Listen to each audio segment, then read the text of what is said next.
Welcome to Man Does Tech, where I solve the problems you didn't even know you had. You start by installing or updating Google Translate. Once done, open the app. Give the app camera and storage permissions so it can capture and save images. Next, tap the camera icon at the bottom. This launches the in-app camera and live translation mode.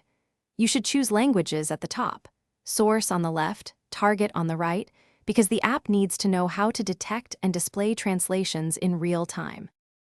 Once the camera is active, point at the text and use Live View for instant overlay translations. This is fast but less precise for small or stylized fonts.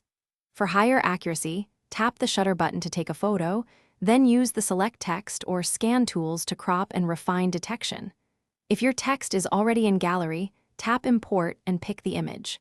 Make sure lighting is even and the text is clear. This improves OCR recognition. After capture, you refine results by dragging selection boxes around the detected lines so the app reprocesses exactly what you need. Then tap the translated text to copy, save, or share. This is useful for notes or messages. If parts are incorrect, try switching the source language or retake the photo with steadier hands and stronger light, because poor focus or glare causes OCR errors, and that's the most common fix when translations look wrong. Thanks for watching. If you found this helpful, don't forget to like and subscribe.